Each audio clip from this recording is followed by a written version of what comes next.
Hello guys, कैसे हैं आप। माय नेम इज विवेक धर्मशी और आज हम ये वीडियो बना रहे हैं और ये जो वीडियो है ये है सीएस एग्जीक्यूटिव कोर्स का जो सब्जेक्ट है SLCM, उसका जो चैप्टर है securities contract and regulation act.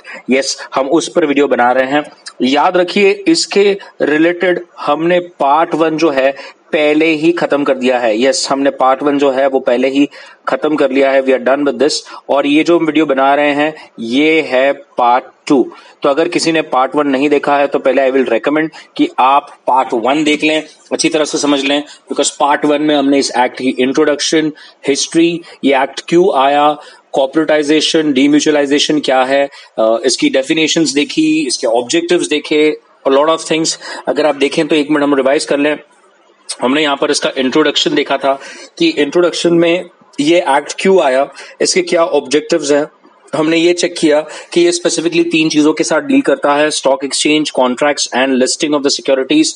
हमने ये देखा कि ये एक्ट कब आया, it is applicable to whole of India and इसकी रिकॉग्निशन प्रोसीजर क्या है, लिस्टिंग प्रोसीजर क्या है, ब्रोकर्स के रिलेटेड क्या होगा, ये सब एक्ट में लिखा है।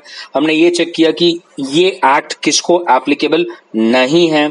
हमने ये भी चेक किया कि डेफिनेशंस में सिक्योरिटीज की डेफिनेशन क्या है, कॉन्ट्रैक्ट की डेफिनेशन क्या है, स्पॉट डिलीवरी कॉन्ट्रैक्ट की डेफिनेशन क्या है, कॉर्पोरेटाइजेशन की डेफिनेशन क्या है, और उसके बाद हमने डीम्यूचुअलाइजेशन की डेफिनेशन को समझा, CNDs की ओवरऑल हमने एक आइडिया लिया। स्टॉक एक्सचेंज क्या होता है, रिकॉग्नाइज्ड स्टॉक एक्सचेंज क्या होता है, recognition stock recognized stock exchange की सेक्शन 3, 4 और 5 जो इंपॉर्टेंट सेक्शंस है, एप्लीकेशन, ग्रांट और विड्रॉवल, उसकी पूरी की पूरी हमने प्रोसीजर भी समझी। Sure about this. तो आइए अब हम पार्ट 2 में यहां से शुरू करने वाले हैं। और पार्ट 2 में अगर आप बड़े ध्यान से देखें, पार्ट 2 में हम लोग फोकस देने वाले हैं पावर्स पर। यस, हम फोकस देने वाले हैं पावर्स पर, जहां पर हम 3 लोगों की पावर्स को पहले समझेंगे। सेंट्रल गवर्नमेंट के पास क्या पावर्स हैं, सेबी के पास क्या पावर्स हैं और स्टॉक एक्सचेंज के पास क्या पावर्स हैं। ये 3 क्वेश्चंस पहले हमें करने हैं।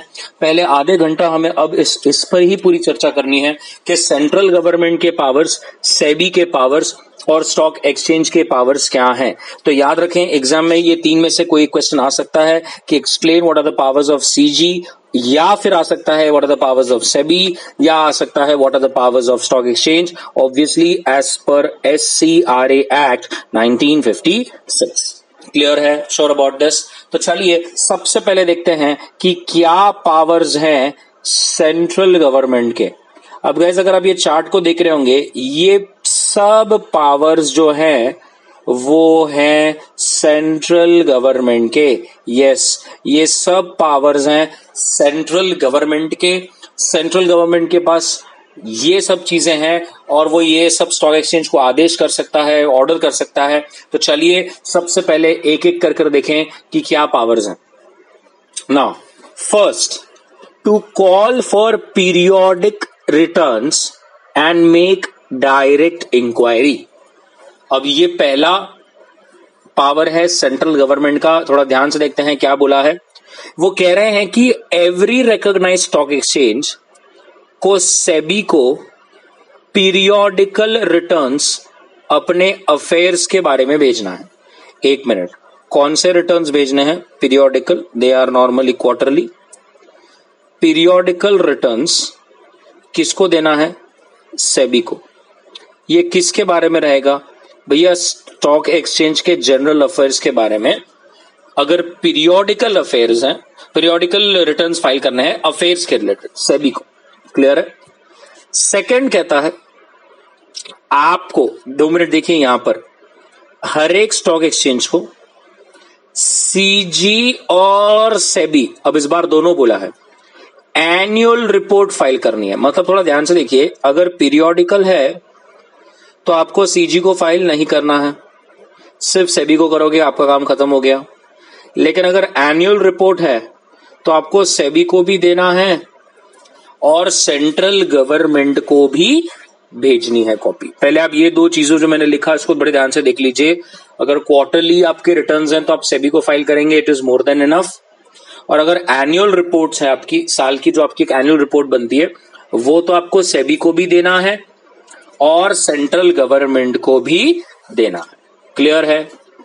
नेक्स्ट क्या कह रहा है वो, नेक्स्ट वो कह रहे हैं हर स्टॉक एक्सचेंज और उसके मेंबर को सबकी सब बुक्स मेंटेन करनी है, डॉक्यूमेंट्स मेंटेन करनी है। कितने साल? 5 साल मेंटेन करना है। और रूल कहता है central government in consultation with exchange अगर पब्लिक के इंटरेस्ट में रहा तो it will also be subject to inspection by SEBI. मतलब ऐसे तो आपको सब बुक्स एंड अकाउंट्स और डॉक्यूमेंट्स कितने साल मेंटेन करना है? 5 साल मेंटेन करना है।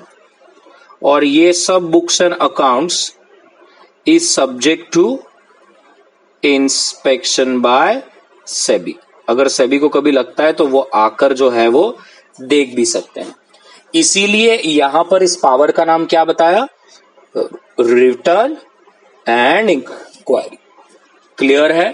तो मैं अगर होता तो इसको, ये पावर को समझने के लिए क्या बात करता? 4 बातें करता। 1, पीरियोडिकल रिटर्न सेबी को देना है। 2, एनुअल रिटर्न सेबी और सीजी दोनों को देना है। 3, बुक्स ऑफ अकाउंट्स और डॉक्यूमेंट्स 5 साल तक मेंटेन करना है। और 4, सेबी को अगर लगता है तो सेबी ये बुक्स ऑफ अकाउंट्स का इंस्पेक्शन भी कर सकती है। क्लियर है? Sure about this? पक्का? नेक्स्ट है to direct rules to be made और to make rules of stock exchange. क्या बोला? To direct rules to be made और to make rules of stock exchange. मतलब आपको सेंट्रल गवर्नमेंट के पास ये अधिकार है कि सेंट्रल गवर्नमेंट जो है वो कह सकता है कि आपको कैसे रूल्स बनाने चाहिए। Yes, it can tell you to make the rules, और अगर आपने पहले से रूल्स बना लिए हैं तो वो आपको अमेंड करने का भी बोल सकता है। ये पावर सेंट्रल गवर्नमेंट के पास है। तो वो क्या कह रहा है? A CG by order in writing can either tell you to make some rules, कोई पर्टिकुलर एरिया के रिलेटेड रूल्स बनाओ, या तो फिर कोई एरिया के रिलेटेड आपने रूल बनाया हो तो आप उसे अमेंड भी करने का आदेश दे सकता है सीजी, कि आपको इधर जो है वो कुछ मैटर्स के रिलेटेड रूल्स को अमेंड करना पड़ेगा। क्लियर है? तो पहला क्या था? रिटर्न फाइल करने का। सेकंड, कोई पर्टिकुलर एरिया, कोई पर्टिकुलर कॉन्सेप्ट, कोई पर्टिकुलर कॉन्ट्रैक्ट, कोई सिक्योरिटी के रिलेटेड रूल बनाने को बोल सकता है, या रूल बनकर रेडी हो तो उस रूल को चेंज करने का भी बोल सकता है। क्लियर है? Next, to supersede companies of stock exchange और suspend the business. Sure about this? मतलब अगर अब मैं पढ़ने से पहले आपको बेसिक बता दूं गाइज, अगर सीजी को लग रहा है, थोड़ा ध्यान से देखिए, अगर सीजी को लग रहा है कि गवर्निंग बॉडी जो होती है स्टॉक एक्सचेंज की, यस, वो सही से काम नहीं कर रही है, थोड़ा समझिए, जो गवर्निंग बॉडी होती है वो सही से काम नहीं कर रही है, तो राइटिंग में सीजी बताएगा, अपॉर्चुनिटी देगा, वो सब ठीक है, लेकिन अगर सही तभी भी नहीं लग रहा है, याद रखिए सेंट्रल गवर्नमेंट के पास पावर है स्टॉक एक्सचेंज की गवर्नमेंट बॉडी को सुपरसीड कर देना। आप बोलोगे सर अगर गवर्निंग बॉडी को सुपरसीड कर दिया, उनको अपनी जगह से हटा दिया, तो फिर करेगा कौन? स्टॉक एक्सचेंज का बिजनेस करेगा कौन? Guys, CG can appoint 1 or more persons, वो दूसरे कोई और लोगों को अपॉइंट कर देगा टू हैंडल स्टॉक एक्सचेंज का अफेयर्स। क्लियर है? Sure about this? तो उसको लगता है तो उसके पास ये भी पावर है। आइए देखते हैं क्या कहता है। वो कहता है अगर CG is of the opinion that government body of a recognized stock exchange should be supersede, अगर उसको लगता है तो वो पहले तो गवर्निंग बॉडी को एक रिटर्न नोटिस देगा। रिटर्न नोटिस में वो आपको रीजन भी बताएगा कि उसे ऐसा क्यों लग रहा है कि आपका जो काम है वो सही से नहीं हो रहा, आप जो है वो इन्वेस्टर के इंटरेस्ट में, ये सिक्योरिटीज मार्केट के इंटरेस्ट में काम नहीं कर रहे, और आपको एक अपॉर्चुनिटी ऑफ हर्ट भी दिया जाएगा। अगर उसके बाद फिर भी लगता है तो सीजी ऑफिशियल गजेट में नोटिफाई कर देगा और डिक्लेयर कर देगा कि governing body of stock exchange is superseded, और वो कोई दूसरे पर्सन्स को अपॉइंट कर देगा to perform the powers and duties of governing body. Rule कहता है जब एक से ज्यादा लोग अपॉइंट किए गए हो तो सेंट्रल गवर्नमेंट उन सब लोगों में एक चेयरमैन और एक वाइस चेयरमैन भी अपॉइंट करेगा, जिससे एक डेलीगेशन ऑफ पावर, एक डेलीगेशन ऑफ रिस्पॉन्सिबिलिटी, एक रिपोर्टिंग चेन तैयार हो। Sure about this? पक्का? तो समय समय पर अगर सीजी को लगता है कि स्टॉक एक्सचेंज सही से काम नहीं कर रहा है तो ऐसा भी किया जा सकता है। आगे इसके बारे में क्या बोला है, इसमें कहा गया है जैसे ही नोटिफिकेशन पब्लिक ऑफिशियल गजेट में ये चीज नोटिफाई होगी, जितने भी मेंबर्स हैं इस गवर्निंग बॉडी के, from the date of notification they will cease to hold the office. उसी दिन से वो अपनी जगह वेकेंट कर देंगे, उसी दिन से उन्होंने अपना ऑफिस छोड़ दिया, उनके सब पावर्स और ड्यूटीज जो है वो खत्म हो जाएंगे। रूल कहता है उनके जगह पर जो पर्सन अपॉइंट हुए हैं अब वो सब पावर्स और ड्यूटीज को परफॉर्म करेंगे। मतलब जैसे ये नोटिफिकेशन आता है ऑफिशियल गजेट में, गवर्निंग बॉडी के मेंबर्स जो है वो अपनी जगह ऑटोमेटिक वेकेंट हो जाएगी और सीजी ने जो लोगों को अपॉइंट किया है अब वो सब पावर्स और ड्यूटीज जो भी गवर्निंग बॉडी के थे उसे एक्सरसाइज करेगी। अब वो पावर्स जो है उसे एक्सरसाइज करेगी। रूल कहता है all the properties of recognised stock exchange automatically, ये पूरी की पूरी जो पर्सन अपॉइंट किए गए थे उनके पावर में आ जाएगी and it will vest in those persons and they can utilise all such properties in the best interest to carry on the business of stock exchange. Clear है? Sure about this? पक्का? मतलब तीन चीजें हो गई। क्या क्या चीजें हो गई? एक, जो लोगों गवर्निंग बॉडी थे वो अपनी जगह छोड़ देंगे। दो, उनके जगह पर जो लोग आए हैं अब वो सब पावर्स एंड ड्यूटीज को परफॉर्म करेंगे। और तीन, स्टॉक एक्सचेंज की सभी प्रॉपर्टीज उन अपॉइंटेड पर्सन के फेवर में वेस्ट हो जाएगी और अब वो सभी प्रॉपर्टी को स्टॉक एक्सचेंज के बिजनेस को सही से चलाने के लिए यूटिलाइज कर सकते हैं। क्लियर है? Sure about this? पक्का? नेक्स्ट रूल कहता है द सेंट्रल गवर्नमेंट में at any time before the determination of the period of any such person appointed call upon the recognized stock exchange to reconstitute the governing body as per the rules, and on such reconstitution all the property of stock exchange which has been vested in or was in the possession of the person or persons appointed shall vest or vest as the case may be in the governing body so reconstituted। अभी कितना simple और कितना perfect बोला है उन्होंने। Rule कहता है जैसे ही सीजी ने एग्जिस्टिंग गवर्निंग बॉडी के जगह पर दूसरे पर्सन अपॉइंट किए, वो तुरंत स्टॉक एक्सचेंज को भी आदेश देगा कि आप नई तरीके से नई गवर्निंग बॉडी रिकॉन्स्टिट्यूट करो और आपको जब तक आप वो नई गवर्निंग बॉडी, नए मेंबर्स रिकॉन्स्टिट्यूट नहीं कर लेते तब तक जो गवर्निंग बॉडी सीजी ने अपॉइंट की थी, तब तक वो पर्सन्स जो सीजी ने अपॉइंट किए थे वो सब पावर्स एंड ड्यूटीज को एक्सरसाइज करेंगे। क्लियर है? Sure about this? तो अगर एक बार मैं फिर से बोलूं क्या हुआ यहां पर, क्या बोला हमने? सेंट्रल गवर्नमेंट को लग रहा है कि स्टॉक एक्सचेंज की गवर्निंग बॉडी सही से काम नहीं कर रही, तो पहला स्टेप क्या है, वो क्या करेंगे? यस, राइटिंग में नोटिस देंगे, फिर अपॉर्चुनिटी देंगे ऑफ बीन हर्ड, मतलब एग्जिस्टिंग गवर्निंग बॉडी जो है उसको अपने बात रखने का मौका दिया जाएगा। थर्ड, सीजी को लग रहा है नहीं, बराबर नहीं है फिर भी, तो वो क्या करेगा? यस, वो ऑफिशियल नोटिफिकेशन, ऑफिशियल गजेट में नोटिफिकेशन को नोटिफाई कर देगा। नोटिफाई करते ही क्या होगा? जो भी गवर्निंग बॉडी है वो क्या हो जाएगी? ऑटोमेटिक अपनी जगह छोड़ देगी और उसके जगह पे सेंट्रल गवर्नमेंट क्या करेगा? नए लोगों को अपॉइंट करेगा और अब वही नए लोग सब पावर्स एंड ड्यूटीज को परफॉर्म करेंगे। फिर क्या कहा? जितनी भी प्रॉपर्टी होगी स्टॉक एक्सचेंज की अब वो सब ऑटोमेटिकली नए जो मेंबर्स है उनके फेवर में वेस्ट हो जाएगी और वो सब प्रॉपर्टी को यूज कर सकते हैं इन the best interest of stock exchange. Rule कहता है उसी के साथ सीजी स्टॉक एक्सचेंज को यह भी कहेगा कि आप नए गवर्निंग बॉडी को रिकॉन्स्टिट्यूट कीजिए, नए मेंबर्स को अपॉइंट कीजिए, और जब तक ऐसा नहीं होता सीजी के किए गए अपॉइंटेड लोग स्टॉक एक्सचेंज के बिजनेस को चलाएंगे। Sure about this? पक्का? ये एक पावर समझ में आ गई। अब नेक्स्ट है सीधा सीधा स्टॉक एक्सचेंज के बिजनेस को सस्पेंड ही कर देना, मतलब स्टॉक एक्सचेंज के ऑपरेशंस को बंद कर देना। अब थोड़ा ध्यान से देखिए क्या कह रहा है रूल कहता है the CG is empowered to suspend the business of recognised stock exchange. सही है, सस्पेंड द बिजनेस मतलब बस खत्म, बिजनेस जो है वो बंद हो जाएगा। टाइम बीइंग के लिए स्टॉक एक्सचेंज अपने बिजनेस को नहीं चला सकता। अगर कोई इमरजेंसी सिचुएशन आती है तो वो ऐसा ऑफिशियल गजेट में कर सकता है, but suspension of business can not exceed 7 days। 7 days is max.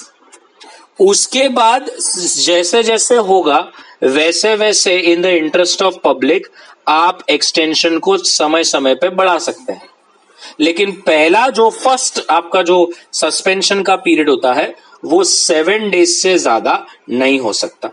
उसके बाद एक बार एक्सटेंशन हो जाए, इमरजेंसी डिक्लेयर हो गई, आपने स्टॉक एक्सचेंज के बिजनेस को सस्पेंड कर दिया, उसके बाद जैसा जैसा सेंट्रल गवर्नमेंट को लगता है वैसा वैसा वो पीरियड बढ़ाते जाएंगे।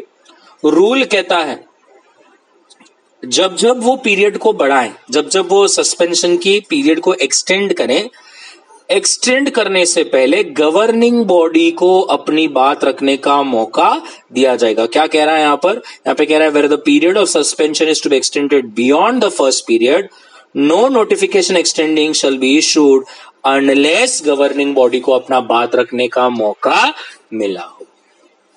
क्लियर है? Sure about this? पक्का?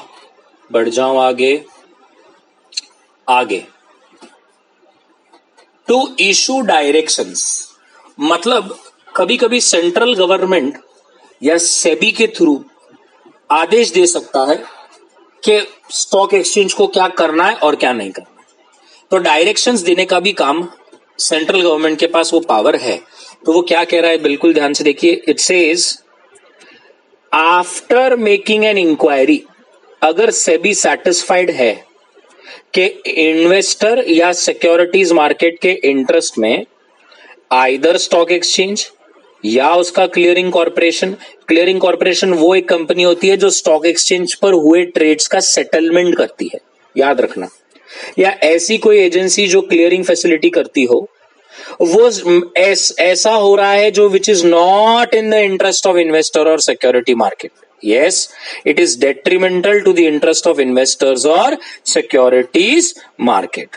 तो रूल कहता है it will secure proper management of such stock exchange और to make sure कि clearing corporation या ऐसी कोई एजेंसी का मैनेजमेंट जो है वो बराबर से नहीं हो रहा हो, या अफेयर्स जो है वो बराबर से नहीं हो रहे हो, या ऐसा कुछ हो रहा है विच is not in the interest of investor और सिक्योरिटी मार्केट, तो रूल कहता है इट कैन इशू डायरेक्शंस। किसको डायरेक्शंस दिया जा सकता है? टू स्टॉक एक्सचेंज और क्लियरिंग कॉर्पोरेशन और एनी सच एजेंसी और एनी सच पर्सन एसोसिएटेड और टू एनी कंपनी जो ऐसे स्टॉक एक्सचेंज पर लिस्टेड है, जो भी डायरेक्शंस सेंट्रल गवर्नमेंट को लगता है कि ये इन्वेस्टर या सिक्योरिटीज मार्केट के हित में हो। तो इसमें हम समझने के लिए हमारे क्या पॉइंट्स है? सबसे पहले तो सेबी क्या करेगी? इंक्वायरी करेगी। सही है। अब इंक्वायरी करने के बाद सेबी को लगता है कि एक तो इन्वेस्टर या तो फिर सिक्योरिटीज मार्केट के हित में स्टॉक एक्सचेंज क्लियरिंग कॉर्पोरेशन या ऐसी कोई एजेंसीज कुछ ऐसा कर रही है जो सही ना हो, या मैनेजमेंट जो है वो दिक्कत है, तो वो डायरेक्शंस इशू कर सकती है। किसे डायरेक्शन इशू कर सकती है? यही लोगों को डायरेक्शन इशू कर सकती है, और जैसा सेंट्रल गवर्नमेंट फिर कहे वैसा उन्हें करना पड़ेगा। Sure about this? पक्का? एवरीबडी क्लियर है? पक्का? बढ़ जाऊं आगे। नेक्स्ट रूल कहता है सेंट्रल गवर्नमेंट कुछ कॉन्ट्रैक्ट्स को प्रोहिबिट भी कर सकती है। अभी आप बोलेंगे सर ये प्रोहिबिट क्यों करना है भैया? हो सकता है कहीं पर कुछ स्पेक्यूलेशन हो रहा है, और आपको मालूम है स्पेक्यूलेशन कितना खतरनाक हो सकता है एक इन्वेस्टर कम्युनिटी के लिए जो लॉन्ग टर्म के लिए चल रहा हो। तो अगर कोई स्पेक्यूलेशन चल रहा हो कि पर्टिकुलर चीज पर कोई ज्यादा अननेसेसरली वोलेटिलिटी बढ़ रही हो, तो सीजी कुछ समय के लिए उस पर्टिकुलर कॉन्ट्रैक्ट पर, उस पर्टिकुलर सिक्योरिटी के कॉन्ट्रैक्ट पर प्रोहिबिशन ला सकता है। तो अब इसमें क्या पढ़ना है जरा देखते हैं। रूल कहता है अगर सेंट्रल गवर्नमेंट की ओपिनियन है कि अनडिजायरेबल स्पेक्यूलेशन हो रहा है किसी सिक्योरिटी में, कोई स्टेट या एरिया में, तो वो डिक्लेयर कर देगा कि no person in that state और area without the permission of central government can do sale और purchase of that security specified in the notification. अगर आपने कॉन्ट्रैक्ट किया वो पर्टिकुलर सिक्योरिटी में after the date of notification, तो ऐसे सब कॉन्ट्रैक्ट्स को इलीगल माना जाएगा। फिर तो आप ट्रबल में आ जाओगे। तो अगर सीजी को लगता है तो वो कोई कॉन्ट्रैक्ट्स पर ट्रेड, कोई सिक्योरिटीज के ऊपर कॉन्ट्रैक्ट्स पर प्रोहिबिशन भी ला सकता है कि भाई ये कोई पर्टिकुलर पर्सन या ये एरिया से या ये स्टेट से ये कॉन्ट्रैक्ट नहीं होंगे। क्लियर है? Sure about this? पक्का? नेक्स्ट, अब ये पावर है to grant immunity. To grant immunity. अब ये इम्यूनिटी क्यों देनी है और ये कब दी जाती है? बिल्कुल ध्यान से देखिए क्या बोल रहा है। ये कह रहा है पहले तो इम्यूनिटी की पावर किसके पास है? सीजी के पास। क्लियर है? लेकिन सीजी एक्शन में कब आएगा? जब सेबी ने रेकमेंड किया हो। ध्यान से देखिए, जब सेबी रेकमेंड करे तो ये इम्यूनिटी का मतलब आपको मालूम है। इम्यूनिटी का मतलब क्या? प्रोसिक्यूशन और पेनल्टी से मुक्ति। तो ये मुक्ति कौन दे सकता है? सीजी दे सकता है। लेकिन किसके रिकमेंडेशन पर? सेबी के रिकमेंडेशन पर।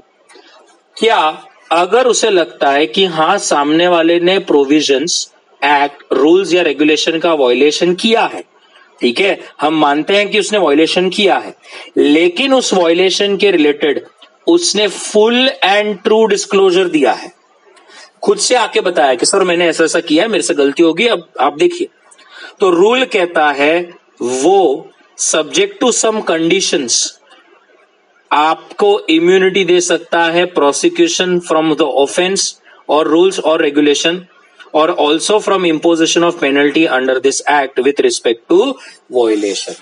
क्लियर है? Sure about this? मतलब पहला पॉइंट क्या क्लियर हो गया कि भैया सेबी रेकमेंड करे, राइट? सेबी ने रेकमेंड किया तो सीजी आपको क्या दे सकता है? इम्यूनिटी। अब इम्यूनिटी का मतलब क्या है? प्रोसिक्यूशन और पेनल्टी से मुक्ति। लेकिन थर्ड पॉइंट कहता है ये कब होगा? आपने वायलेशन किया है, ठीक है, आपने वायलेशन किया है, लेकिन आपने उस वायलेशन का फुल डिस्क्लोजर भी तो किया है। आपने खुद आकर बोल दिया कि सर मैंने ऐसा ऐसा किया, मेरे से गलती होगी, माफ कर दीजिए।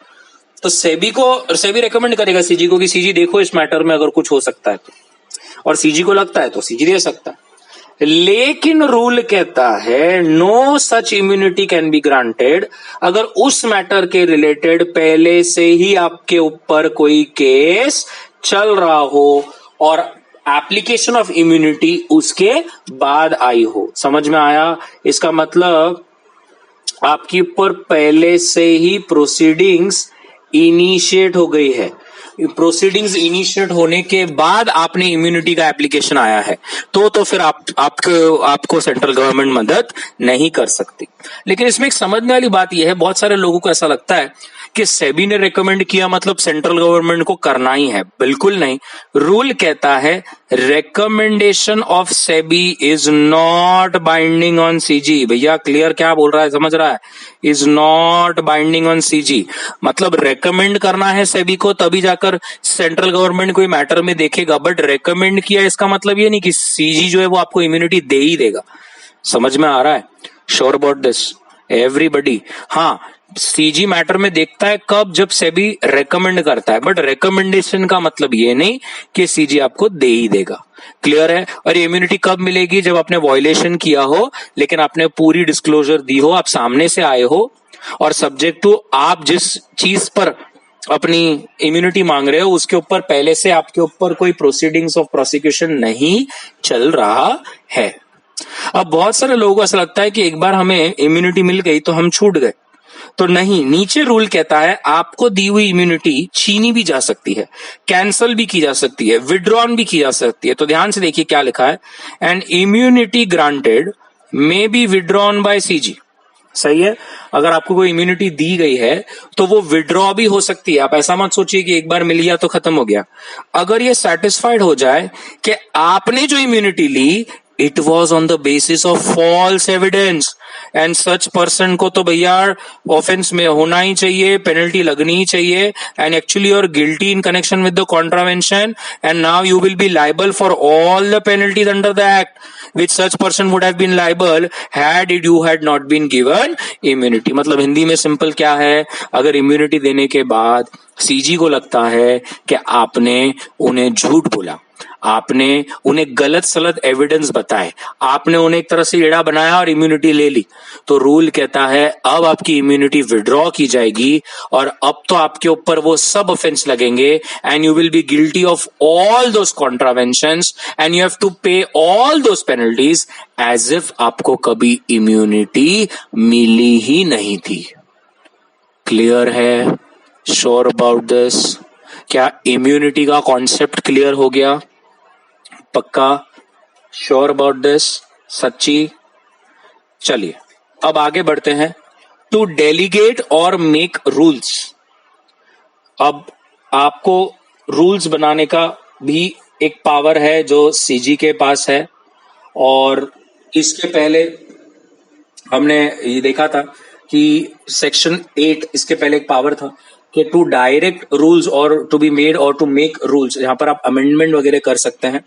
ये जो है टू डेलीगेट और to make rules is with respect to act, मतलब सीजी को अगर एक्ट में ही कोई रूल्स बनाने हैं। ध्यान रखें ये जो पहले हमने एक पावर करी थी वो पावर सीजी को मिली थी कि वो स्टॉक एक्सचेंज को बोले कि आप सो एंड सो मैटर पर रूल बनाइए या बने हुए रूल्स को अमेंड कीजिए।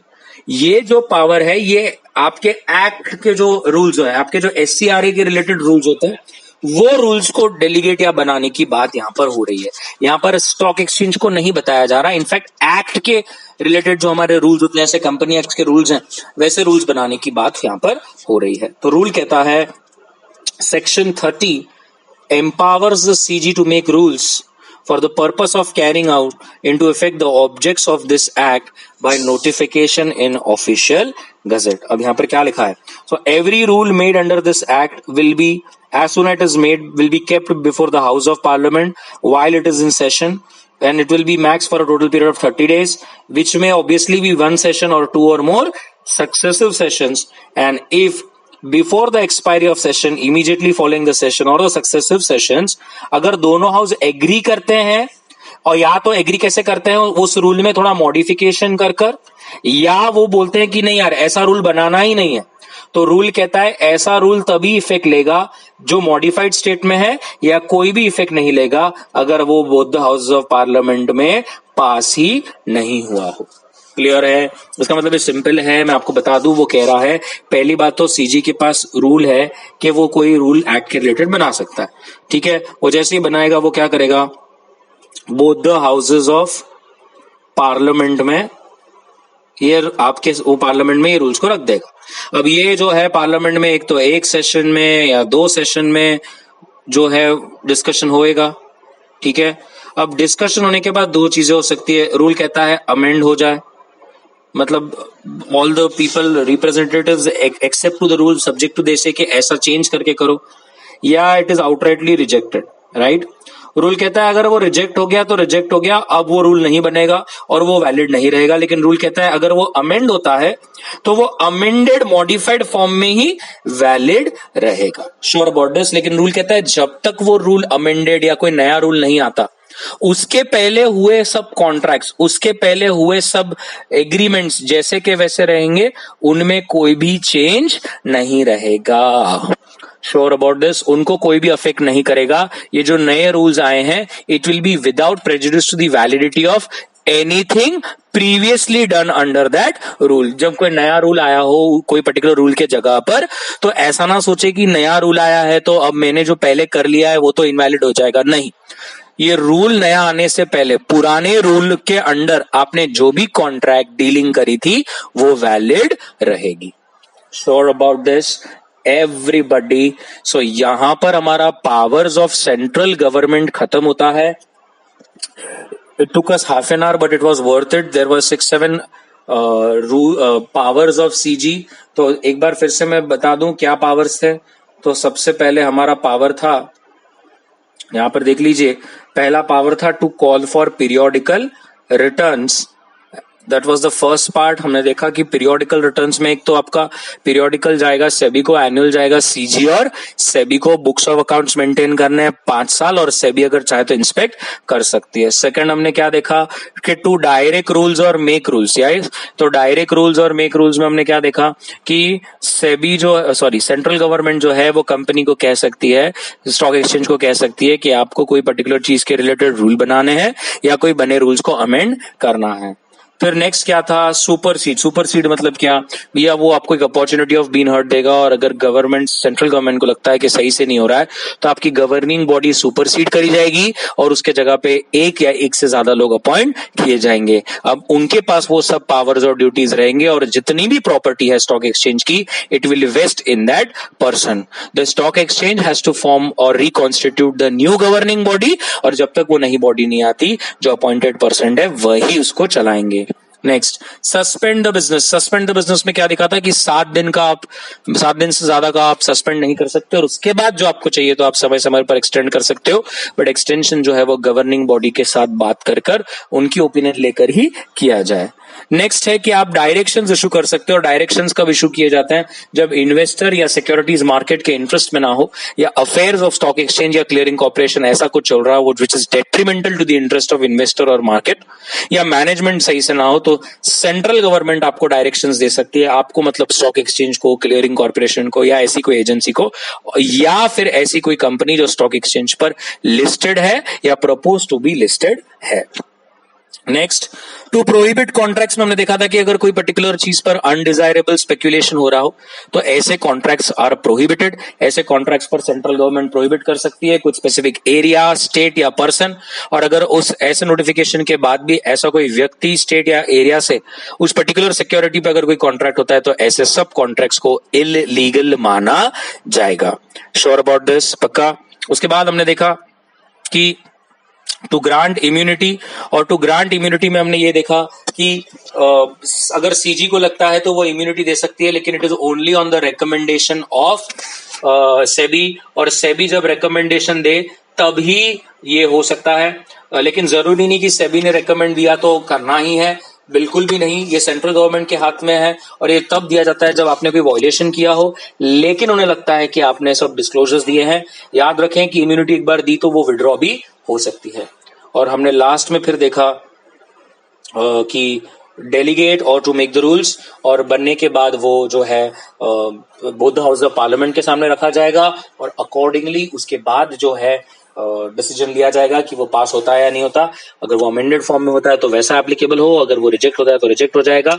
लेकिन वो नए रूल आने से पहले जो भी आपने कॉन्ट्रैक्ट से डीलिंग्स की थी वो सब वैलिड रहेगी, वो सब इनवैलिड नहीं होगी. तो यहां पर हमारा पावर्स ऑफ सेंट्रल गवर्नमेंट जो है हमने खत्म किया. आई होप आपको सब पावर्स के बारे में समझा. आप अपने बुक्स में इसको अच्छी तरह से एक चार्ट बना लीजिए. टोटल 8 पावर्स हमने हैं, अच्छा चार्ट बना लीजिए. एक 8 मार्क क्वेश्चन आ सकता है, what are the various powers of CG under SCRA act. Sure about this? पक्का? चलिए अब हम आगे देखते हैं powers of stock exchange. Yes, powers of stock exchange में क्या है, तो यहां पर सिर्फ 2 ही पावर है, आप देख सकते हैं, एक ये और एक ये. और पहला पावर है स्टॉक एक्सचेंज का with respect to voting rights. They can make voting rights rules with respect to voting rights, and obviously stock exchange has a power to make bylaws. Now ये इट्स फनी, हम आगे देखेंगे guys कि यहां पर powers of SEBI, जब हम इसके बाद थर्ड वाला पार्ट देखेंगे तो उसमें सेबी में एक पावर दिया है कि उनको वो चाहे तो स्टॉक एक्सचेंज के बनाए हुए बायलॉज को क्या कर सकते हैं, चेंज कर सकते हैं, रिकमेंड कर सकते हैं. तो आप देखेंगे तो एक तरह से ये स्टॉक एक्सचेंज की कोई पावर तो नहीं हुई, बिकॉज आपके पास पावर है बायलॉज बनाने का, लेकिन सेबी के पास आपके ऊपर एक पावर है कि आपके बनाए हुए बायलॉज को वो चेंज कर सकता है. तो ठीक है, बोलने के लिए हम बोल सकते हैं कि स्टॉक एक्सचेंज के पास अपने बायलॉज बनाने के पावर है, बट याद रखिए कि सेबी के पास भी पावर है आपके बायलॉज को चेंज करने का. हम वो बाद में देखेंगे. अभी तो हमारा फोकस है किस पर, हमारा फोकस यहाँ पर है स्टॉक एक्सचेंज के क्या पावर्स है, और हमने देखे दो पावर है, एक ये और एक ये दो। तो चलिए जल्दी से देखते हैं। तो फर्स्ट पावर उनका है with respect to voting rights. तो हर एक स्टॉक एक्सचेंज के पास पावर है टू मेक रूल्स और अमेंड रूल्स। थोड़ा ध्यान से देखिए, टू आइदर मेक रूल्स और amend rules with respect to following matters. अभी कौन से मैटर्स हैं? First, they can make put a restriction on the voting rights of members only with respect to the matters before the meeting. So जो भी matters meeting के सामने आते हैं उसमें voting कैसे होगी, voting पे restrictions के powers जो होते हैं उसके related वो rules बना सकते हैं. Second, they can put such rule कि भैया every member will have one vote irrespective of आपके पास कितने शेयर्स है. तो ऐसा भी एक वो रेस्ट्रिक्शन डाल सकते हैं कि इररेस्पेक्टिव आपके पास 90% शेयर्स हो और 10% शेयर्स बाकी 100 लोगों के पास हो, लेकिन फिर भी आपके पास एक ही वोट रहेगा, वन मेंबर वन वोट.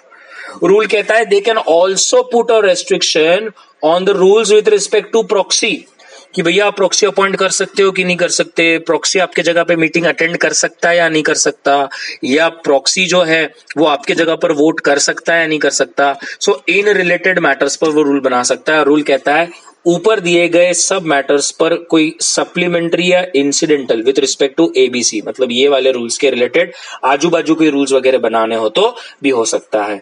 आप देख सकते हैं यहाँ पर आगे लिखा है clearly, powers have been delegated concurrently to SEBI also. मैंने आपको अभी पीछे बताया कि ये बोलने के लिए पावर्स हैं स्टॉक एक्सचेंज को, लेकिन सेबी के पास भी ये पावर्स दिए गए हैं. तो कौन से पावर्स है ध्यान से देखना.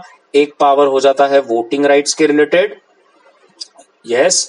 एक राइट हो सकता है जहां पर हम बोल रहे हैं कि भाई वन मेंबर वन वोट, और you can also make rights with respect to proxy. तो और कौन सी चीजों पर आप वोट करेंगे, कौन से मैटर्स जो है वो मीटिंग में डिस्कस होंगे, तो ये सब जैसे हम लोग हमारे कंपनीज एक्ट में देखते थे. एक चैप्टर है management and administration which talked about voting, proxies, quorum, voting rights, types of votes. ये सब चीजें के रिलेटेड जो है वो स्टॉक एक्सचेंज अपने रूल्स बना सकता है. Sure about this. और एक ऑब्वियसली नेक्स्ट है कि एनी स्टॉक एक्सचेंज ऑब्वियसली, देखिए यहां पर मैंने अभी बताया था, subject to approval of SEBI अपने खुद के बायलॉज बना सकता है, अपने कॉन्ट्रैक्ट्स के रिलेटेड रूल्स बना सकता है. अब ऐसी पावर क्या काम की जो किसी के अप्रूवल पर निर्भर हो. बट जो भी है स्टॉक एक्सचेंज के ये दो पावर्स हैं, एक वोटिंग राइट्स और दूसरा अपने बायलॉज बनाने के. श्योर अबाउट दिस पक्का एवरीबॉडी. अब देखते हैं पावर्स ऑफ सेबी. सेबी के क्या पावर्स हैं. तो सेबी के हैं ये तीन पावर्स, याद रखना है. अभी हमने सीजी के किए, सीजी के 8 हैं, राइट. सीजी के 8 हैं, स्टॉक एक्सचेंज के 2 पावर्स हैं और सेबी के 3 पावर्स हैं. ये तीनों क्वेश्चन अपने को लर्न करना है पार्ट 2 में. सेंट्रल गवर्नमेंट के 8 पावर्स हैं, स्टॉक एक्सचेंज के 2 हैं और सेबी के 3 हैं. क्लियर? श्योर अबाउट दिस पक्का. तो लेट अस सी क्या पावर्स हैं, एक एक करके देखते हैं. सो पहला है टू मेक और अमेंड बाय लॉज. ये जो है ये है with respect to bye laws.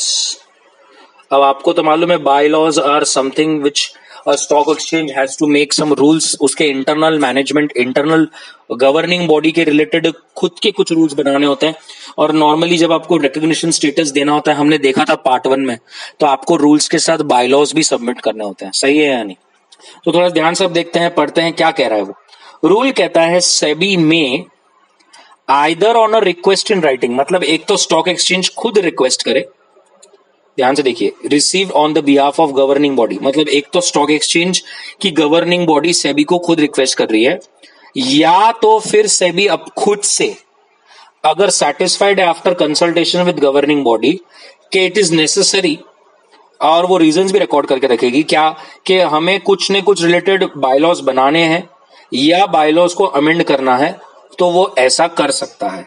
पहला पैराग्राफ क्या कहता है हम लोग लिख कर निकालेंगे. क्या कहता है, एक तो सेबी खुद से, जैसे हम कहते हैं ना सुओ मोटो, या खुद से, या तो request by the governing body of stock exchange.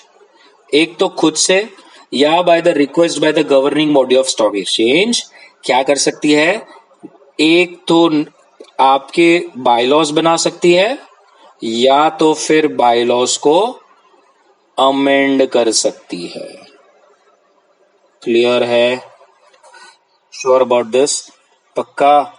अब रूल कहता है जैसे ही ये बन जाएंगे, ध्यान से देखिए, जैसे ही ये बन जाएंगे it will be published in the official gazette, और वो जैसे ही पब्लिश हो जाए it will have effect as if they have been made और amended by the stock exchange only.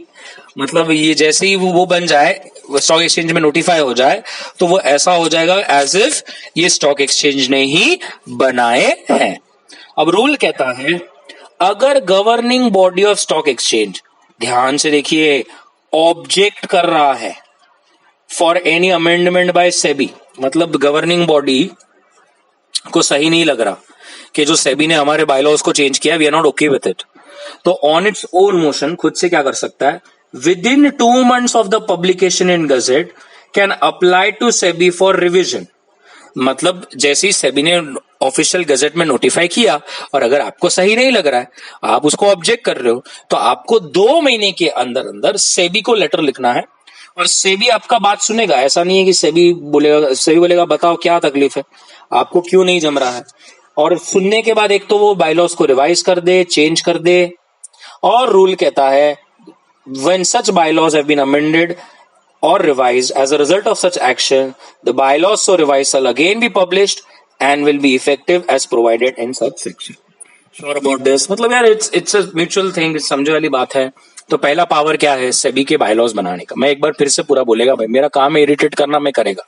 तो एक तो सेबी खुद से कर सकता है, या तो फिर governing body of stock exchange खुद ही बोल दे कि सर अपने को ये सो एंड सो चीज के रिलेटेड बायलॉज बनाने हैं, एक तो बनाने हैं तो अमेंड करने हैं। सही है? अब जब बन जाए तो ये रिवाइज बायलॉज जो है, ये नए बायलॉज जो हैं, वो ऑफिशियल गजेट में नोटिफाई होंगे। जैसे ही नोटिफाई होगा it will be deemed as if ये स्टॉक एक्सचेंज ने ही बनाए हैं और ये वहां से लागू हो जाएंगे। लेकिन समझ लीजिए सेबी ने सुओ मोटो कुछ बायलॉज को चेंज कर दिया और आपको ये ठीक नहीं लगा, तो आपको 2 महीने का समय दिया गया है और आप ऑब्वियसली सेबी को रिप्रेजेंट कर सकते हैं कि आपको क्या इशू है, आपको ये बायलॉज क्यों नहीं जमे, और सेबी आपकी बात सुनेगी। SEBI will give you an opportunity of being heard and if SEBI deems fit, SEBI को लगता है कि आप सही हैं, तो सेबी रिक्वायर्ड चेंजेस करेगी और रिक्वायर्ड चेंजेस करने के बाद फिर से उसे स्टॉक एक्सचेंज ऑफिशियल गजेट में नोटिफाई कर देगी।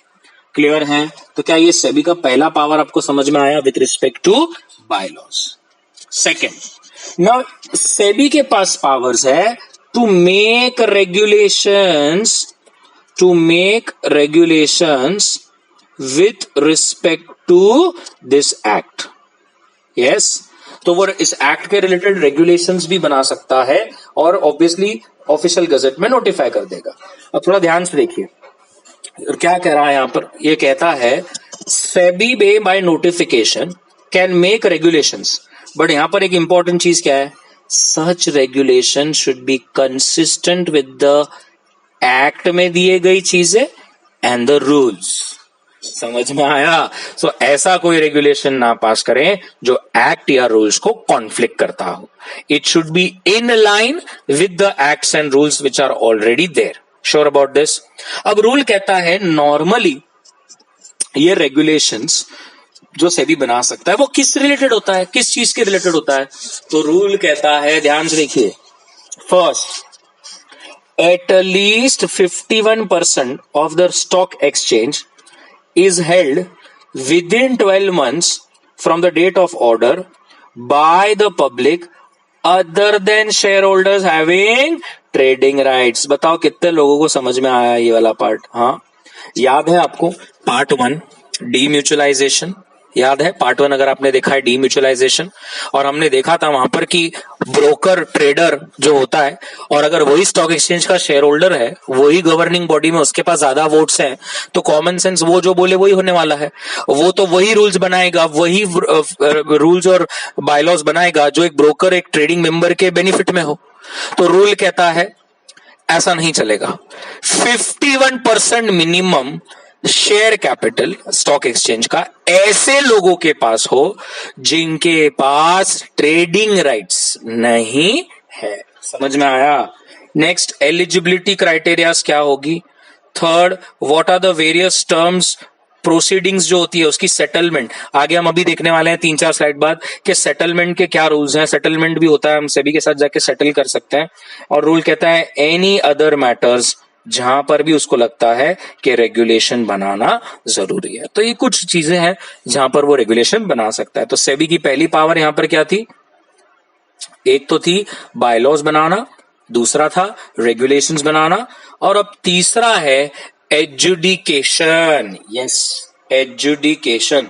और एजुडिकेशन का मतलब है अब आपकी इंक्वायरी करना, इंस्पेक्शन करना, और अगर आप सही है तो ठीक, वरना गलत है तो आपके ऊपर पेनल्टी लगाना, आपके ऊपर प्रोसीडिंग्स इनिशिएट करना एंड सो फोर्थ। तो बिल्कुल अब ध्यान से देखिए, यहां पर सबसे पहला क्या है, सेबी के पास ये पावर है। अब रूल कहता है सेबी एक ऑफिसर को अपॉइंट करेगा and such officer will not be below the rank of division chief of SEBI. So ये जो पोस्ट होती है, इस पोस्ट के नीचे वाले ऑफिसर्स इस एडजुडिकेटिंग ऑफिसर की पोस्ट के लिए अपॉइंट नहीं किए जाएंगे। याद रखना, डिवीजन चीफ जो पोस्ट होती है सेबी में, उस पोस्ट जितना या उस पोस्ट के ऊपर के ही लोग एडजुडिकेटिंग ऑफिसर का काम कर सकते हैं। अब एडजुडिकेटिंग ऑफिसर क्या करता है? He holds an inquiry after giving a person considerable opportunity of being heard before imposing the penalty. So these are the people who will be, doing the inquiry, doing the inspection, listening to what you want to say, और वो आपको opportunity of heard देगा और उसके बाद ही आप पर penalty लगाएगा। रूल कहता है while holding an inquiry, adjudicating officer के पास power है to summon and enforce the attendance of person acquainted with facts and circumstances of the case, to give or to produce any document which in the opinion of adjudicating officer may be useful for the subject matter of the inquiry, and if on such inquiry is satisfied that such person has failed to comply, he can impose the penalty as he may think fit in accordance with the provision of this act.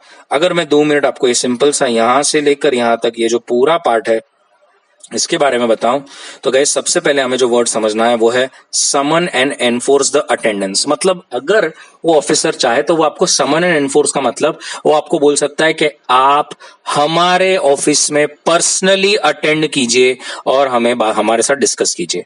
Personally आपको खुद attend करना पड़ेगा। Plus आपको वो कह रहे हैं हमें सब एविडेंस और प्रूफ्स चाहिए जो हमें लगता है, मतलब एडजुडिकेटिंग ऑफिसर के ओपिनियन में लगता है कि इस इंक्वायरी में रिलेटेड इंपॉर्टेंट है। मतलब आपको वो पर्सनली भी बुला सकता है, आपके स्टेटमेंट्स को रिकॉर्ड कर सकता है, उसको लगता हो कि आपके पास कोई बुक्स है, कोई डॉक्यूमेंट्स है, कोई रिकॉर्ड है तो उसे एविडेंस की तरह आपके पास ले सकता है। और उसके बाद अगर उसको लगता है कि हाँ आपने कोई ना कोई प्रोविजन का उल्लंघन किया है, नॉन कंप्लायंस किया है, तो वो आप पर पेनल्टी लगा सकता है। क्लियर है? Sure about this? पक्का?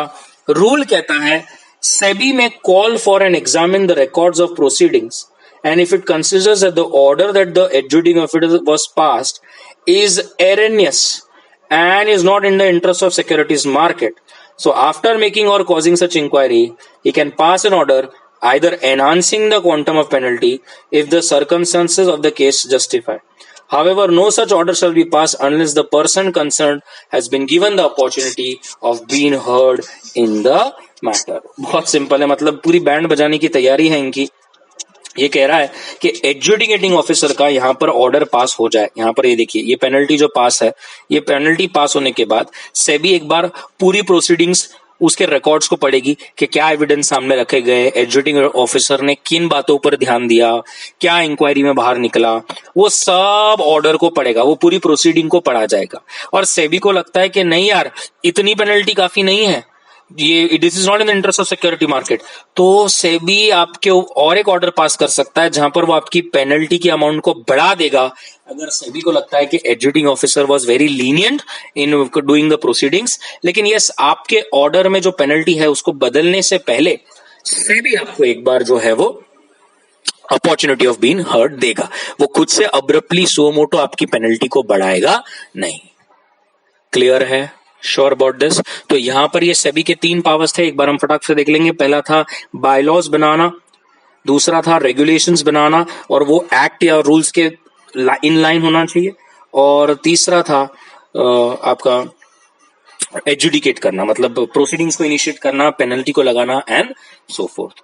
Sure about this. तो यहां पर हमारा जो है 3 लोगों के पावर्स खत्म हुए, powers of central government, powers of SEBI and powers of stock exchange. Clear है? Sure about this. अब आगे देखते हैं क्या है अलग अलग पेनल्टीज इस एक्ट में। अगर आपने मेरा सेबी एक्ट या डिपॉजिटरीज एक्ट देखा होगा तो उसमें भी हमने देखा है दोनों ही एक्ट में पेनल्टीज होती है, डिट्टो यहां पर भी पेनल्टीज है। तो आइए अब हम देखते हैं कि कितनी पेनल्टीज है और क्या कहती है। टोटल 8 पेनल्टीज हैं, तो 1 बाय 1 करके देखते हैं। सबसे पहला है penalty for failure to furnish periodical returns. मुझे बताइए, पीछे हमने बात करी थी कि आपको रिटर्न फाइल करना होता है, याद है कि नहीं? और अगर आपने वो रिटर्न वगैरह फाइल नहीं किया तो ध्यान से देखिए, यहां पर रूल कहता है इफ यू फेल और निग्लेक्ट टू फर्निश रिटर्न्स और fail to amend the rules as directed by SEBI और you fail to comply with the directions issued by SEBI, आपके ऊपर penalty minimum 5 lakh, maximum 25 crore है। मैं फिर से एक बार बता दूं ध्यान से, 3 चीजें हैं गाइस, बोलने के लिए एक है बट 3 चीजें हैं। एक, आपने रिटर्न फाइल नहीं किया। सेकंड, आपका रूल्स या बायलॉज में जो चेंज करने चाहिए थे सेबी ने जैसा बोला वो नहीं किया। या फोर्थ, सेबी ने आपको कुछ डायरेक्शंस दिए थे, आपने वो डायरेक्शंस को फॉलो नहीं किया। तो ये तीनों ही चीजें किसके रिलेटेड है? सेबी से रिलेटेड है। सेबी को रिटर्न फाइल नहीं करना, सेबी ने जो रूल्स बायलॉज में चेंजेस बोले वो नहीं करना, या सेबी ने जो डायरेक्शंस दिए उसको फॉलो नहीं करना, तो फिर आप पर ये पेनल्टी लग जाएगी। मिनिमम 5 लाख, मैक्सिमम 25 करोड़ तक भी जा सकता है। Huge penalties. नेक्स्ट रूल कहता है अगर कोई एक्ट में ऐसी चीज आपने कर दी जिसके लिए कोई सेपरेट पेनल्टी ही नहीं है तो वहां पर पेनल्टी जाएगी मिनिमम 1 लाख और मैक्सिमम 1 करोड़। याद रखना है, ऐसा सेम डिपॉजिटरी और सेबी में भी था। एक रेसिड्री बना के रखते हैं वो कि कल जाकर अगर आपने ऐसा कुछ किया जिसके रिलेटेड कोई पेनल्टी ही मेंशन ना हो तो फिर आप पर ये पेनल्टी लग जाएगी। क्लियर है? Sure about this? पक्का? नेक्स्ट रूल कहता है now you have failure to furnish information और रिटर्न। अब आपने कोई इंफॉर्मेशन आपसे मांगी गई, आपने वो नहीं दी, या तो फिर यहां पर कोई रिटर्न फाइल करना था वो आपने नहीं किया। ध्यान से देखते हैं क्या क्या है इसमें। पहला, you have failed to furnish the information, document, book, return और रिपोर्ट टू स्टॉक एक्सचेंज। ये पेनल्टी स्टॉक एक्सचेंज पर नहीं है, ये पेनल्टी उन व्यक्तियों पर है जिन्हें स्टॉक एक्सचेंज को ये फाइल करना था। देखिए 2 मिनट, यहां पर ये जो पेनल्टी है, देखिए ये जो पेनल्टी है ये एप्लीकेबल थी स्टॉक एक्सचेंज पर, ये पेनल्टी एप्लीकेबल थी स्टॉक एक्सचेंज पर। ये जो पेनल्टी है ये स्टॉक एक्सचेंज पर नहीं है, ये है स्टॉक एक्सचेंज को जिसको देना था और उसने ना दिया तो क्या। समझ में आ रहा है? तो अगर स्टॉक एक्सचेंज ने आपसे इंफॉर्मेशन मांगी, डॉक्यूमेंट मांगा, रिटर्न मांगा, रिपोर्ट मांगा और आपने वो सब नहीं किया या आपने बुक्स मेंटेन नहीं की, as per the listing agreements कुछ रूल्स थे वो फॉलो नहीं किए, तो आप पर मिनिमम 1 लाख रुपए और मैक्सिमम 1 करोड़ प्रतिदिन तक की पेनल्टी जा सकती है। मैं अभी भी कह रहा हूं ये दोनों अलग बातें हैं। यहां पर स्टॉक एक्सचेंज पर पेनल्टी है क्योंकि उसने सेबी पे रिटर्न्स फाइल नहीं किए हो। यहां पर कोई लिस्टेड कंपनी है जिसने लिस्टिंग एग्रीमेंट को फॉलो नहीं किया और स्टॉक एक्सचेंज को समय पर रिटर्न फाइल नहीं किया, तो फिर आपको पेनल्टी लग जाएगी। Sure about this everybody? अब ये सेम पेनल्टी हमने दोनों एक्ट में देखी थी, सेबी एक्ट में भी और डिपॉजिटरी में, और हमने वहां पर डेप्थ में देखा था कि नॉर्मली सिक्योरिटी मार्केट इंटरमीडियरीज को जब भी कोई काम करना हो तो क्लाइंट के साथ एग्रीमेंट एंटर करने के बाद ही किया जा सकता है। Right everybody? तो रूल कहता है any person who is required under the act bylaws of stock exchange to enter into an agreement, और अगर आपने वो एग्रीमेंट में एंटर नहीं किया क्लाइंट के साथ और आप ऐसे ही बिना एग्रीमेंट के सर्विस दे रहे हो तो you will be again liable for 1 lakh to 1 crore for each day during the default continues. ये पेनल्टी डिट्टो सेबी में थी और डिपॉजिटरीज में भी थी। Sure about this? Next again the same penalty, ये भी पेनल्टी रिपीट है कि आपने इन्वेस्टर की ग्रीवियंसेस को सॉल्व नहीं किया। इन्वेस्टर ने आपको कंप्लेन करी लेकिन आपने उन कंप्लेन्स को ध्यान नहीं दिया, तो रूल कहता है किस पर है ये पेनल्टी, पहले वो देखें। स्टॉक ब्रोकर और सब ब्रोकर और कंपनी जिसके लिस्टेड है या प्रपोज टू बी लिस्टेड है, इन पर यह पेनल्टी है। मतलब एक तरह से ये ब्रोकर और लिस्टेड या about to be listed companies पर पेनल्टी है। अब किसने आपको बोला था कि इन्वेस्टर की प्रॉब्लम को सॉल्व करो? रूल कहता है, सेबी या स्टॉक एक्सचेंज ने आपको राइटिंग में बोला था कि आप जो है वो इन्वेस्टर की प्रॉब्लम को सॉल्व करो, लेकिन आपने कुछ किया नहीं, तो फिर से आप पर पेनल्टी है 1 lakh and which can extend to 1 crore for every day due the default continues. Sure about this? पक्का? Everybody? Next, now penalty to segregate securities or monies of client or clients। अभी guys देखिए, जब हम ब्रोकर के through ही deal कर सकते हैं stock market पर, राइट? हम खुद तो नहीं कर सकते, तो हम जो है ब्रोकर के पास, ब्रोकर के अकाउंट में हमारे पास पैसे होते हैं, तो ब्रोकर के पास अपना खुद का तो पैसा होता ही है क्योंकि वो तो रोज ट्रेड कर रहा है, और क्लाइंट के भी पैसे होते हैं। रूल कहता है ब्रोकर ने अपने और क्लाइंट के पैसों को मिक्स नहीं करना चाहिए। They should be in separate bank accounts, उनकी सेपरेट अकाउंटिंग होनी चाहिए। ब्रोकर कभी भी क्लाइंट के पैसों को यूटिलाइज नहीं कर सकता। तो रूल कहता है any person registered as a broker और sub broker with SEBI and he does not segregate the securities or money of client or uses those securities or money for self or for any other client, तो उस पर minimum 1 lakh और maximum 1 crore तक का penalty लग सकता है। सो यहाँ पर the focus is not only on the money but also on the security. याद रखना है, the focus is not only on the money but also on the security, and security अपना और ब्रोकर का, और पैसा अपना और ब्रोकर का सेग्रीगेटेड होना चाहिए। ब्रोकर ने उसे मिक्स नहीं करना चाहिए, और हमारे पैसे या सिक्योरिटीज को ना खुद के यूज के लिए ना किसी दूसरे के यूज के लिए मतलब यूज करना चाहिए। अगर किया तो फिर से पेनल्टी है 1 lakh minimum, maximum 1 CR। Clear है? Next, now you have failed to comply with the listing और डीलिस्टिंग कंडीशंस। तो कॉमन सेंस ये पेनल्टी किसके ऊपर आएगी? यस, ये पेनल्टी किसके ऊपर आएगी? 100% राइट, कंपनी के ऊपर आएगी, राइट? अब थोड़ा ध्यान से देखिए, कंपनी या कोई जो व्यक्ति कलेक्टिव इन्वेस्टमेंट स्कीम या म्यूचुअल फंड की स्कीम्स, क्योंकि कलेक्टिव और म्यूचुअल फंड के यूनिट्स भी जो होते हैं वो लिस्टेड होते हैं, अगर वो लिस्टिंग या डीलिस्टिंग कंडीशंस को कंप्लाई नहीं कर रहे हैं तो उन पर भी पेनल्टी लगेगी, which shall not be less than 5 lakhs but which can extend till 25 crores। So याद रखना है, it is the company, listed companies, it is the CIS and the mutual fund. So CIS और mutual fund के तो क्या होते हैं? Units listed होते हैं, और कंपनी के क्या लिस्टेड होते हैं? शेयर्स होते हैं। और अगर आपने लिस्टिंग या डीलिस्टिंग कंडीशंस को कंप्लाई नहीं किया तो आप पर ये पेनल्टी लग जाएगी। Sure about this everybody? The next is penalty for excess dematerialisation और डिलीवरी ऑफ अनलिस्टेड सिक्योरिटी। अब थोड़ा ध्यान से देखना क्या कह रहा है ये। It says if any company dematerialises securities more than the issued security or delivers in the stock exchange the securities which are not listed in the stock exchange or delivers securities where no trading permission was taken, he shall be liable to a penalty again which will be 5 lakhs or 25 crores।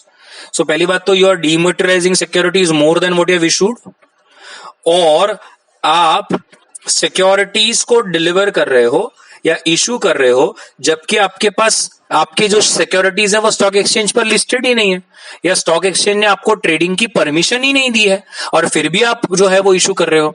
हम लोग इसको part 3 में देखेंगे guys. ऐसे समय पे है ना, अगर आपकी परमिशन ही नहीं है और आप इशू करते हो या ट्रेड करते हो तो आपको 7 days के अंदर पूरा रिफंड करना पड़ता है।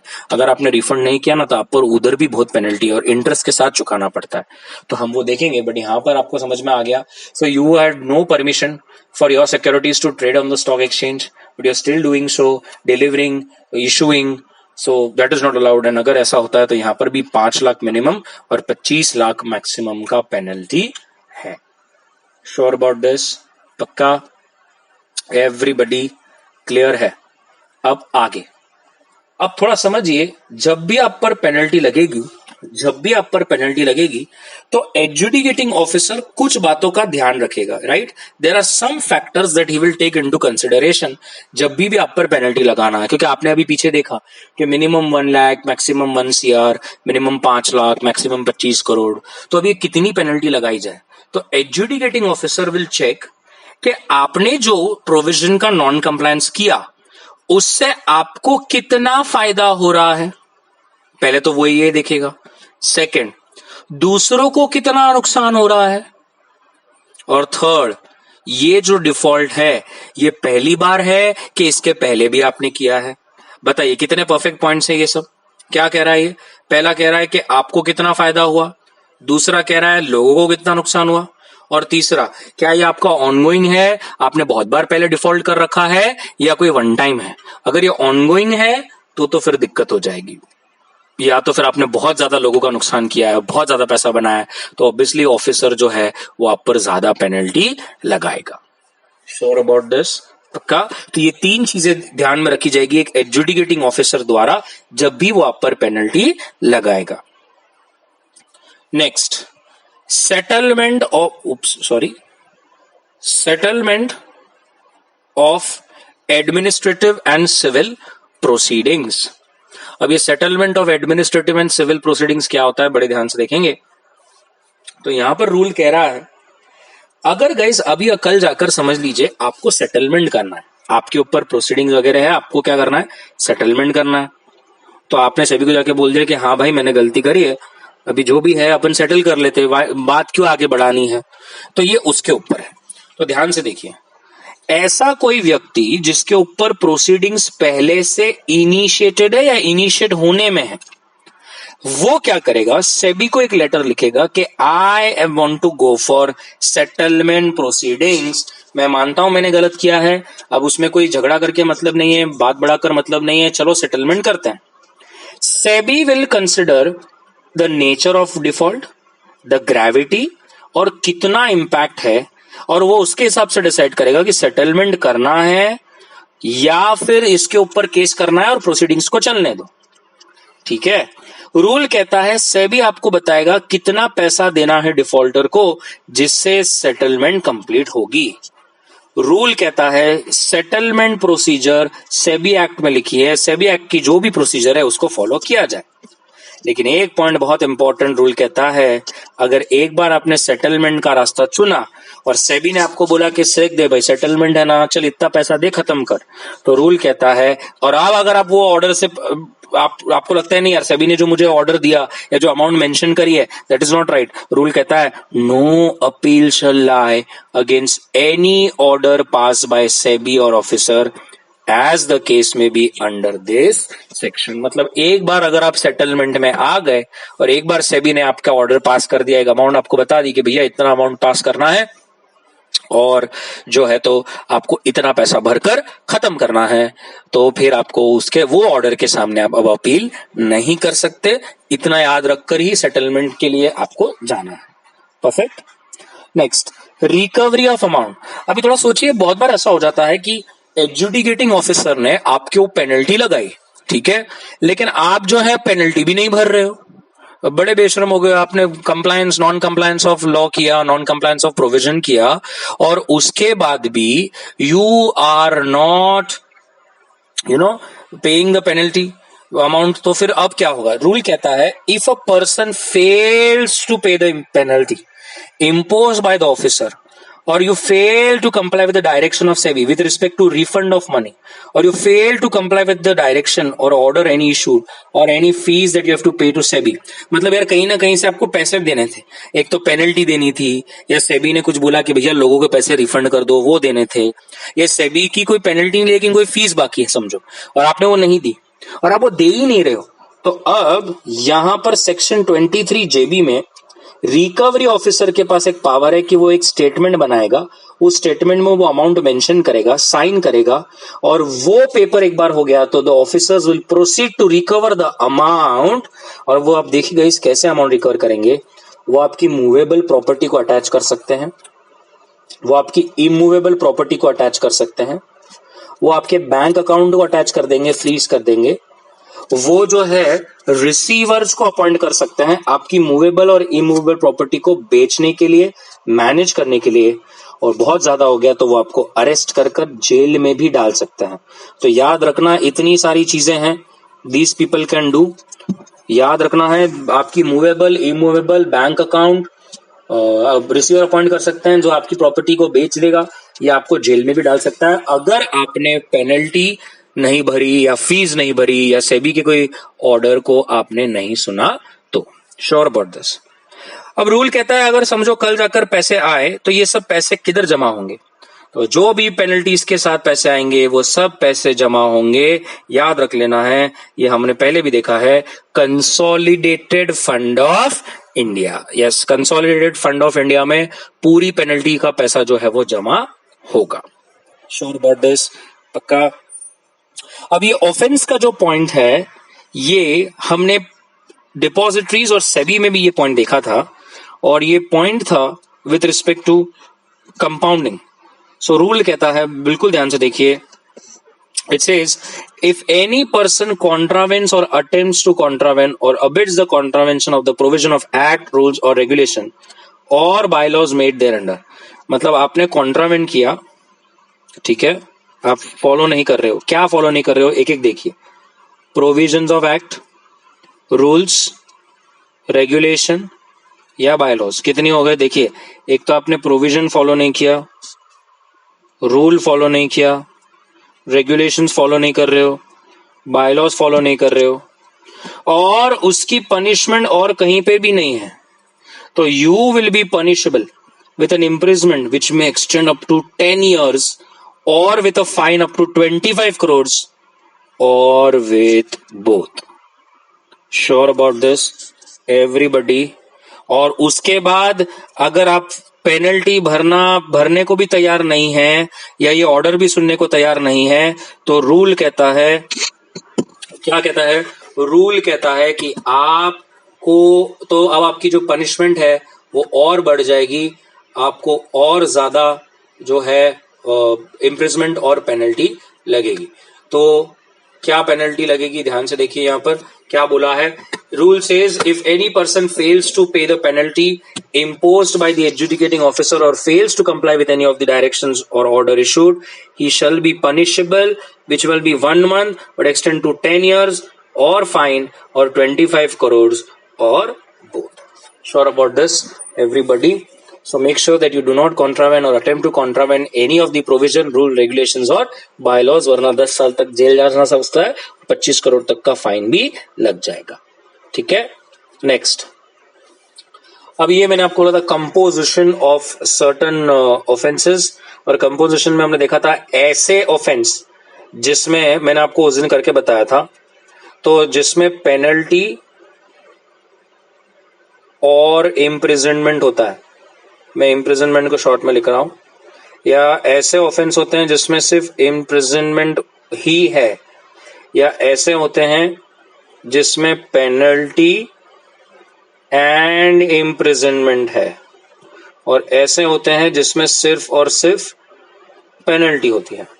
तो रूल कहता है जब भी इम्प्रिजनमेंट ऑप्शनल हो उसमें हम ये जो भी ऑफेंसेस है वो कंपाउंडिंग हो सकता है, इधर कंपाउंडिंग नहीं हो सकता, इधर कंपाउंडिंग नहीं हो सकता, बिकॉज यहां पर इम्प्रिजनमेंट कंपलसरी है। तो रूल कहता है in spite of anything contained any offence punishable under this act not been an offence punishable with imprisonment only or with imprisonment and fine may either before or after the institution of proceeding can be compounded by SAT or court before which the proceedings are pending। तो याद रखना है, compounding मतलब आपको फिर बाहर ही आप settle कर सकते हो जो भी फाइन भरकर, लेकिन it can happen only in those cases जहां पर इम्प्रिजनमेंट जो है वो कंपलसरी नहीं है। Sure about this? पक्का। Next, offences by company. अब ऑफेंसेस बाय कंपनी क्या है? अगर कोई ऑफेंस कंपनी से होता है तो रूल कहता है ऐसे वक्त पे हर वो व्यक्ति जब ऑफेंस हुआ who was in charge and responsible for the conduct of business as well as the company shall be deemed to be guilty of offense and shall be liable to be proceeded against and punished accordingly. तो याद रखना है, अगर कोई company की तरफ से offence होता है तो जब वो ऑफेंस हुआ था उस वक्त जो भी व्यक्ति होगा रिस्पॉन्सिबल फॉर द बिजनेस, जो मैनेजमेंट के लिए रिस्पॉन्सिबल होगा, उस पर ये पेनल्टी और प्रोसीडिंग्स इनिशिएट होगी. यस, रूल कहता है अगर आप प्रूफ कर दो कि ये आपके नॉलेज के बिना हुआ था, मतलब any such person shall not B liable for punishment if he proves that the offense was committed without his knowledge or that he exercised all due diligence to prevent the commission of such offense. Clear? Sure about this? आपको बड़ी proof करना है कि आपको मालूम नहीं था और आपकी बिना समझ के, आपके बिना नॉलेज के, आपको बिना पूछे हो गया है, तो फिर आप पर पेनल्टी नहीं लगेगी. लेकिन जैसे ऊपर हमने अभी पढ़ा, फिर से एक बार पढ़ लें. रूल कहता है where any offense has been committed by a company and it is proved that the offense has been committed with the consent or is attributed to the negligence on the part of director, manager, secretary or any other officer, तो फिर such person also will be guilty of offense and will be liable to be proceeded against and punished accordingly. Sure about this? So even if there is a gross negligence on your part or it was committed with your consent, तो फिर आप पर पूरी proceedings initiate होगी और आप भी punish होंगे. क्लियर है? Sure about this? पक्का? Next is cognizance of offence by court. मतलब रूल कहता है इस एक्ट के रिलेटेड अगर कोई केसेस होते हैं तो नॉर्मल जो हमारे कोर्ट्स है, सिविल कोर्ट्स, वो ये ऑफेंस को एंटरटेन नहीं कर सकते. क्यों? क्योंकि हम आगे की स्लाइड में देखेंगे, लास्ट स्लाइड में, इस एक्ट में जो केसेस होते हैं, जो प्रोसीडिंग्स होती हैं, उसके लिए स्पेशल कोर्ट्स पहले से बनाए गए हैं. लेकिन civil courts can take the cognizance of such offence अगर कंप्लेन सेंट्रल, स्टेट, सेबी या स्टॉक एक्सचेंज के मतलब CG, SG, SEBI, stock exchange या कोई दूसरे व्यक्ति के रिलेटेड कंप्लेन आए, तो ये कोर्ट जो है वो can not take the cognizance of offence. इसके रिलेटेड, इस एक्ट के रिलेटेड जो भी रूल्स हैं, रेगुलेशंस है, उसके लिए स्पेशल कोर्ट बनाए गए हैं. Sure about this? पक्का? एंड द लास्ट स्लाइड, जैसे मैंने आपको बताया, the special courts have been established for to expedite the process for the speedy trial under this act. तो रूल कहता है, section 26 says establishment of special courts by central government for the purpose of this act. So central government, for the purpose of providing speedy trial, may by notification establish or designate as many special courts as necessary. अब special court में कौन रहेगा? एक single जज रहेगा bench पे, मतलब एक ही जज रहेगा जो सेंट्रल गवर्नमेंट अपॉइंट करेगा with the help of chief justice of high court, जिसके जुरिस्डिक्शन के अंदर ये जज जो है वो काम करेगा. Sure about this everybody? Rule कहता है a person shall not be, what is the qualifications? A person shall not be qualified for appointment as a जज of such court unless immediately before appointment he was at least a session judge or an additional session judge as the case may be. तो अगर आप ये post पर अगर पहले से थे, सेशन जज या एडिशनल जज की पोस्ट पर अगर आप थे, तो ही आप ये स्पेशल कोर्ट के जज बन सकते हैं. और आपकी अपॉइंटमेंट जो है वो कौन करेगा? तो आपको अपॉइंटमेंट जो है वो सेंट्रल गवर्नमेंट करेगा with the help of chief justice of high court. और कौन से हाई कोर्ट का चीफ जस्टिस? जिस हाई कोर्ट जिसके अंडर, जिसके जुरिस्डिक्शन के अंदर ये स्पेशल कोर्ट जो रहेगा और वो जो जज है वो उसके अंदर काम कर रहा होगा. Sure about this? पक्का? Everybody? Last rule says all offenses committed under this act shall be taken cognizance of and trial under the special court established in the area in which such offense is committed. या आपके area में अगर एक से ज्यादा special courts हैं तो उनमें से कोई भी एक कोर्ट में ये जो है ट्रायल चल सकता है. तो आपको सिविल कोर्ट में नहीं जाना. सिविल कोर्ट तो वैसे भी cannot take the cognizance of such offense. For this, special courts have been established by the central government. वहां पर आपके केस को एंटरटेन किया जाएगा और वहां पर ही आपकी प्रोसीडिंग्स जो भी है, ट्रायल्स जो है वो चलेंगे. Sure about this? So this is what we have done. This particular part 2, we have covered all about special courts. We have covered all about penalties, offenses, compounding, recovery कैसे होगा, settlement कैसे करना है, adjudicating officer कौन से factors को consider करता है. हमने 8 अलग अलग पेनल्टीज देखी, वो पेनल्टी किस पर लागू होती है और क्या पेनल्टी है. हमने सेबी के 3 पावर्स देखे, एडजुडिकेट, रेगुलेशंस और बायलॉज. तो हमने सेबी के 3 पावर्स देखे. उसके बाद हमने to make bylaws and with respect to voting rights हमने स्टॉक एक्सचेंज के 2 पावर्स देखे.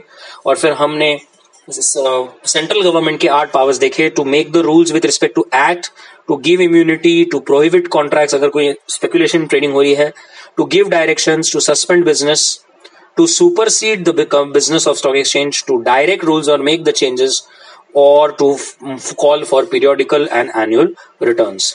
सो यहां पर हमने हमारा पार्ट 2 शुरू किया था. Hope you like this. अगर अच्छा लगा तो अपने फ्रेंड्स के साथ भी शेयर कीजिए. इफ it helps you तो please subscribe. And this was part 2 of our securities contract regulation act. इसमें एक और एक पार्ट पेंडिंग है जिस पर हम फुल फ्लेजेड फोकस होने वाला है कि ये एक्ट लिस्टिंग पर कैसे काम करता है.